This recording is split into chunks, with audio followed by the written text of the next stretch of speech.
আসসালামু আলাইকুম প্রিয় দর্শক, অন্য মঞ্চের আলাপচারিতায় আপনাদের সকলকে আমন্ত্রণ জানাচ্ছি। অন্য মঞ্চের আলোচনায় আজ আমাদের অতিথি হিসেবে আছেন। আজকে আমি যা বলছি হয়তো আপনাদের কাছে খুব অবিশ্বাস্য লাগতে পারে, কিন্তু অবিশ্বাস্য হলো এটা ঘটবে। অবিশ্বাস্য এই কারণে লাগবে, আমি যদি এখন বলি যে সময়ের অপেক্ষা, অর্থাৎ ইউনূসের পতন অনিবার্য, এটা যেমন সময়ের অপেক্ষা, শেখ হাসিনার প্রত্যাবর্তন সেটাও সময়ের অপেক্ষা। কারণ যে স্বপ্ন দেখিয়েছিল এই 11 মাস ধরে এই সরকার, মানে জুলাই আগস্টে যে স্বপ্ন দেখিয়েছিল, সেই স্বপ্ন তো গত 11 মাসে মানুষের মন ভেঙে গেছে, যাকে বলে স্বপ্নভঙ্গ।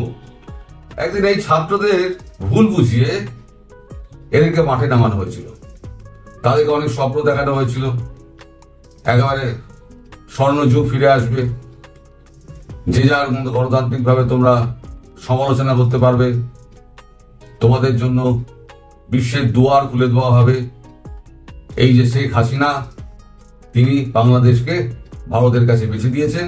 এই উপদেষ্টা আসিফ নজরুল তিনি বলে বেড়াতেন 26 লক্ষ ভারতীয় বাংলাদেশে কাজ করছে, এই 26 লক্ষকে আমরা তাড়িয়ে 26 লক্ষ বাংলাদেশিকে আমরা সেই কাজে ঢোকাবো। তখন একটা উনি আওয়াজ তুলতেন, কি ঠিক? সবাই বলতো ঠিক ঠিক ঠিক। তা বলতো শেখ হাসিনাকে বিদায় করা ঠিক? ঠিক ঠিক ঠিক। কেন ঠিক ঠিক হয়েছিল? তখন জনতার সঙ্গে ছিল। আর গত 11 মাসে এদের যে স্বপ্নভঙ্গ হয়েছে সারা দেশবাসীর, এরা না পেয়েছে সুখ, না পেয়েছে শান্তি, সর্বত্র খুন, জখম, রাহাজানি, দোকানপাট লুট, মার্ডার, ছিনতাই, কলকারখানা বন্ধ, অর্থাভাব, দেশ ডুবছে, ঋণ চচ্চর করে বাড়ছে, অগ্নিমূল্য সমস্ত কিছু হয়ে গেছে, মানুষের মোহভঙ্গ হয়ে গেছে। এখন যে ছাত্ররা সেই সময় ঠিক ঠিক ঠিক বলে চেঁচাতো, আজকে সেই ছাত্ররাই আজকে মাঠে নেমে তারা প্রতিবাদ করছে। তারা বলছে যে শেখ হাসিনাই ঠিক ছিল। তারা এটাও বলছে আমরা শেখ হাসিনাকে দেশ থেকে দূর করেছি, আমরাই শেখ হাসিনাকে দেশে ফিরিয়ে আনব। এটা কাদের জন্য হচ্ছে? এই সরকারের ব্যর্থতার জন্য তো। ইউনূস এসে অনেক বড় বড় গল্প বলেছিল। আমার সম্পর্কে মন খুলে সমালোচনা করুন। সমালোচনা করতে গিয়ে কি হয়েছে? কাগজগুলো সমস্ত মুষ্টিবদ্ধ করে নেওয়া হয়েছে। সমালোচনা হবে কোথায়? ফেসবুকে করবেন, ইনস্টাগ্রামে করবেন, ইউটিউবে করবেন, ফেসবুকে করবেন, যেখানেই করবেন আপনি, আপনার বাড়িতে পুলিশ পৌঁছে যাবে। পুলিশ পৌঁছে আপনাকে অ্যারেস্ট করে নিয়ে চলে যাবে। একটা ইউটিউবার বাচ্চা ছেলেকে যে অ্যারেস্ট করেছিল আজ পর্যন্ত ছাড়েনি। সাংবাদিক যারা সংবাদপত্রের স্বাধীনতা দিয়ে বড় বড় কথা বলতেন ডক্টর ইউনূস, সাংবাদিক যারা, তারা শ্যামল দত্ত সহ নানান আমাদের সাংবাদিক আছেন যারা এখনো জেলে পড়ছেন। এই গোপালগঞ্জ থেকে শুরু হয়েছে তো অনেকদিন আগে থেকে, শেষ হচ্ছে গোপালগঞ্জ। তার আগে পুলিশ মারা, রাহাজানি, দুষ্কৃতকারীরা ধরে একেবারে রক কেটে দিচ্ছে, সে সমস্ত মানুষ দেখেছে।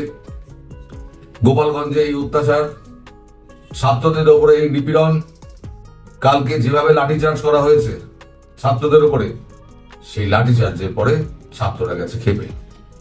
এখন ছাত্ররা রাস্তায় নেমে বিক্ষোভ করছে।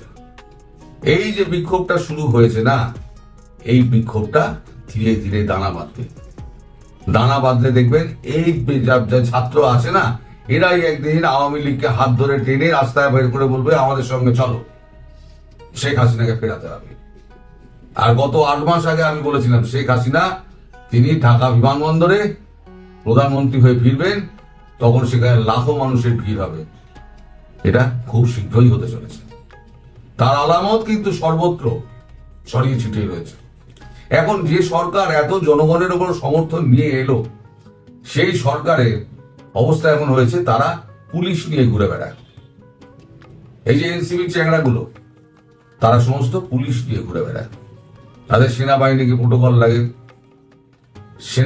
আমাদের সেনা যে প্রধান ওয়াকারুজ্জামান, তিনি অনেকদিন মুখোশ পড়েছিলেন, এখন পুরো মুখোশ খুলে গিয়েছে।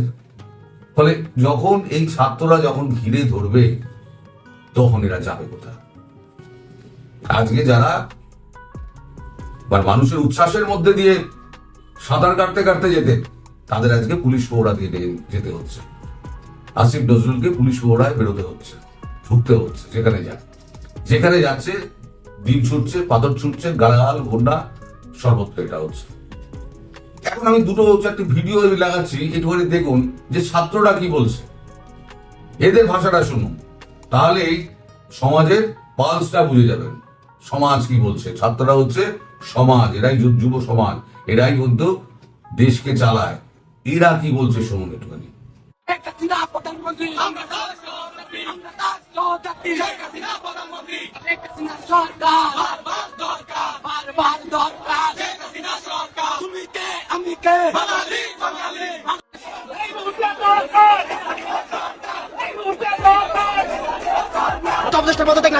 আমরা সবাই টাকা দিলে শেখ হাসিনা আবার বাংলাদেশ আনবো। শেখ হাসিনা ভালো ছিল। এই সরকার যদি এই আন্দোলন, এই ছাত্র সমাজের দাবি না মেনে নেয়, তাহলে কি হলো আমাদের? কি হলো? এই তো হলো অবস্থা। এখন এরপরেও কি আপনি বলবেন খুব সুস্থ শরীরে ইউনুস বসে আছে? ইউনুসের কিন্তু হাড়ে কাঁপন ধরেছে। গতকাল তিনি সমস্ত মিটিং ডেকেছিলেন। এনসিপি আছে, আমাদের যেটা ইউনুসের দল, সরকারি দল তো, এনসিপি আছে, জামাত আছে, আর বিএনপি আছে, আর একটা ইসলামী আন্দোলন কি করেছে তাদের একটা জামাত আছে, এই দল আছে। এই চারটে দল মিলে নাকি সরকার করবে, সমর্থনটা কে দেবে? রাস্তায় ফেলে তো পেটাবে। আমির গেছিল না, জামাতের আমির তো গেছিলেন, কি অবস্থার মুখে পড়েছেন? এরা কোথায় আশ্রয় নেবে? ক্যান্টনমেন্টে? সেনাপ্রধান নিজে থাকবেন তো? তার মুখস্থ খুলে গিয়েছে, তিনিও থাকবেন না, তিনিও পালাবেন। ইউনুসও পালানোর চেষ্টা করবে, আসিফ নজরুলও পালানোর চেষ্টা করবে, সব এক এক করে পালানোর চেষ্টা করবে, কিন্তু আপনারা পালাতে দেবেন না। বিমানবন্দরকে ঘিরে রেখে দিন। আপনারা আওয়ামী লীগের লোককে টেনে আনুন ঘর থেকে, যারা ছাত্ররা আছে আওয়ামী লীগকে সঙ্গে নিন, সঙ্গে নিয়ে এই সরকারের পতন ঘটান। একবার তো আপনারাই পারবেন এই সরকারের পতন ঘটাতে, কিন্তু আপনারা যুব সমাজ পারবেন। আজকে যেটা আপনারা করে দেখিয়েছেন, গুলি খেয়ে করে দেখিয়েছেন, আপনারাই কিন্তু পারবেন। আজকেও শুনেছি গুলি চলেছে, দুজন ছাত্র মারা গেছে। গুলিটা যেন মুখের কথা, যখন পারছে তখন ফটাফট গুলি চালিয়ে দিচ্ছে। এত গুলি কোথায় ছিল ভাই? যখন এই মব সন্ত্রাস হতো তখন এত গুলি কোথায় ছিল? সেনাবাহিনী তখন তো কেঁচো হয়েছিল। আজকে কি জন্য এত তৎপর হয়ে উঠলো? আসলে সময় ঘনিয়ে এসছে, সময় ঘনিয়ে আসতে পারে এই ভুলগুলোই হয়। যে ভুলগুলো এরা করছে, সেই ভুলের মাসুল এদেরকে দিতে হবে, আজ নয় কাল দিতে হবে। আর সেদিন খুব দূরে নয়, আমি আপনাদের কথা দিয়ে যাচ্ছি, সেদিন খুব দূরে নয় যেদিন শেখ হাসিনা ওই ঢাকা আন্তর্জাতিক বিমানবন্দরে ভারতীয় প্লেন থেকে নামবেন। আপনাদের দুহাত ধরে আশীর্বাদ করতে করতে আপনারাই তাকে একেবারে কোলে করে নিয়ে গিয়ে আপনারাই তাকে তার অফিসে পৌঁছে দেবেন। সেই দিন খুব দূরে নেই। আর যখন শেখ হাসিনা ছিলেন তখন তো খেয়ে পড়ে শান্তিতে ছিলেন। এই অবস্থা কি ছিল? কত বড় বড় বিপদকে উনি ট্যাকেল করে দিয়েছেন নিমেষে। আর আপনাদেরকে ভুল বুঝিয়ে তাকে আজকে দেশ ছাড়া করা হয়েছে। তার কিছুই হয়নি, যা ক্ষতি হয়েছে আপনাদের ক্ষতি হয়েছে। কিন্তু সে ক্ষতি বড় ক্ষতি নয়, সে ক্ষতি ভারতবর্ষ পুষিয়ে দেবে। বড়জোর 2 বছর সময় লাগবে, সে ক্ষতি সব পুষিয়ে দেবে। আপনার তো সব গেছে, আমদানি রপ্তানি, চাকরি বাকরি সমস্ত কি সব গেছে। অন্ন বস্ত্র খাদ্যের একেবারে টান পড়ে গিয়েছে। আর কিসের জন্য আপনারা অপেক্ষা করবেন? সুতরাং ছাত্র সমাজ আপনারা জেগে উঠুন, আওয়ামী লীগকে সঙ্গে নিন, এদের পতন ঘটান এদের পতন। এরা যেন রাস্তায় বেরোতে ভয় পায়। আপনারাই পারে। আর আমি আপনাদের সঙ্গে আছি, আমি আপনাদের সঙ্গে থাকবো এবং আমি আপনাদের হয়ে গলা ফাটাবো। এখন সমস্ত মিডিয়ার তো গলা চেপে রেখে দিয়েছে, মিডিয়ার দোষ আমি দিই না, কারণ তারা বলতে গেলে তাদেরকে অ্যারেস্ট করে নিয়ে ঢুকিয়ে দেবে, তারাও চাকরি করছে। কারণ এই যন্ত্রণা আমি জানি, আমি ভুগেছি। ফলে মিডিয়ার উপরে আপনারা খেপে গিয়ে তাদের উপরে মারধর করবেন না। যদি মারতেই হয় তাহলে এই শয়তানের বাচ্চাগুলোকে মারুন। যারা আপনাদের উপর গুলি চালিয়েছে, লাঠি চালিয়েছে, নির্বিচারে মানুষ হত্যা করেছে, তাদেরকে মারুন, মেরে ঠ্যাং ভেঙে দিন একেবারে, কিন্তু অস্ত্র হাতে নেবেন না। এটাই আমার আবেদন। আমি যা বলছি আবার মিলিয়ে নেবেন, সময় বেশি দূরে নেই। ইউনূসের পতন অনিবার্য এবং শেখ হাসিনার প্রত্যাবর্তনও তেমনি অনিবার্য। সেটা হবে খুব তাড়াতাড়ি, মিলিয়ে নেবেন আমার কথা। জানি না এই খবরের সত্যতা কতখানি।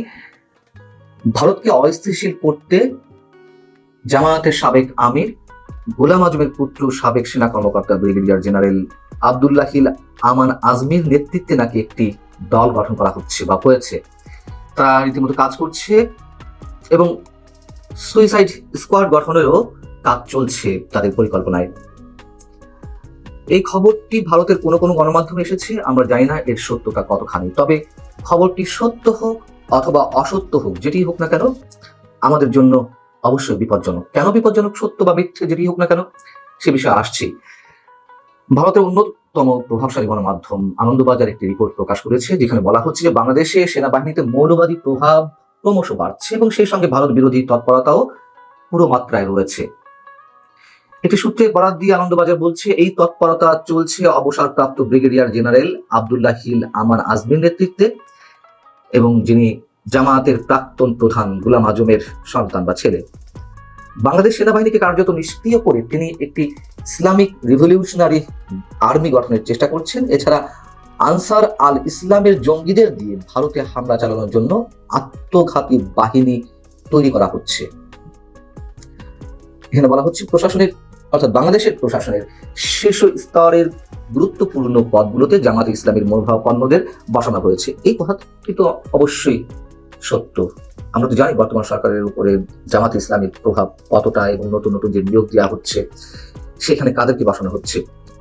আনন্দবাজার বলছে, সেনাবাহিনীতে ইসলামিককরণের প্রবল চেষ্টা চালাচ্ছে মৌলবাদীরা। গোয়েন্দা সূত্র দাবি, ওই প্রক্রিয়া বাস্তবায়নে পাকিস্তানপন্থী অবসরপ্রাপ্ত এবং বরখাস্ত হওয়া সেনা অফিসারদের সঙ্গে ঘনিষ্ঠভাবে কাজ করছেন আজমি। পাকিস্তানি গুপ্তচর সংস্থা ISI এর অফিসাররা নিয়মিত বাংলাদেশে যাচ্ছেন। তারা ঢাকার মহাখালী DOHS এলাকায় একটি অফিস তৈরি করেছেন।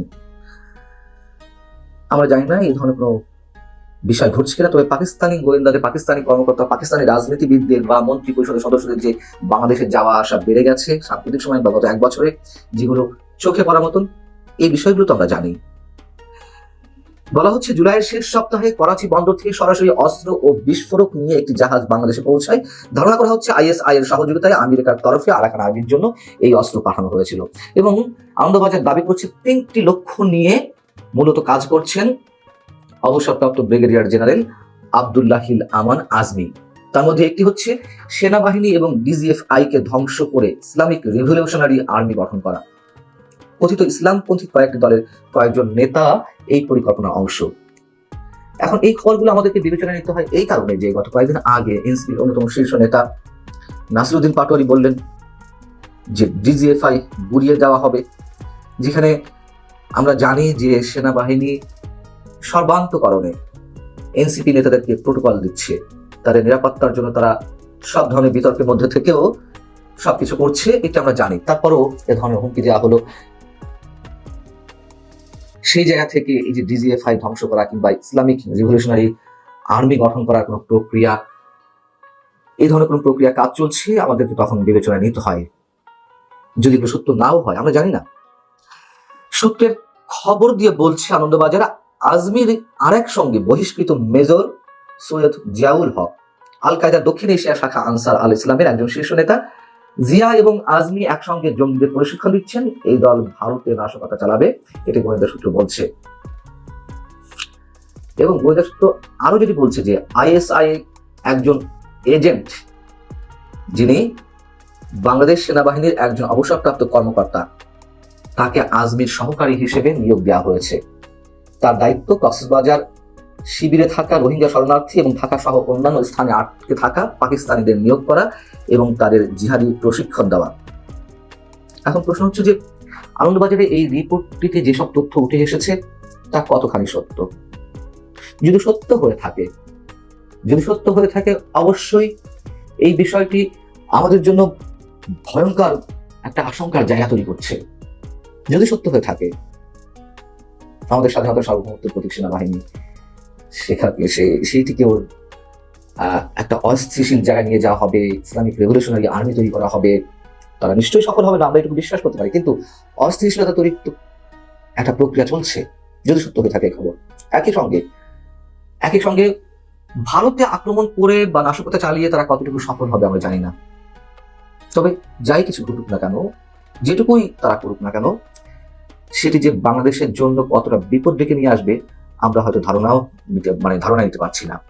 তার কারণ সেই জায়গা থেকে ভারত তো নিশ্চয়ই বসে থাকবে না, এবং ভারতের আক্রমণটা বাংলাদেশের প্রতি কি হবে আমরা এখন ঠিক বলতে পারছি না। এবং এই খবরের সত্যতাগুলো আমাদেরকে তখনই বিবেচনা নিতে হয় যখন আগে পরে অনেক কিছু মেলানো যায়।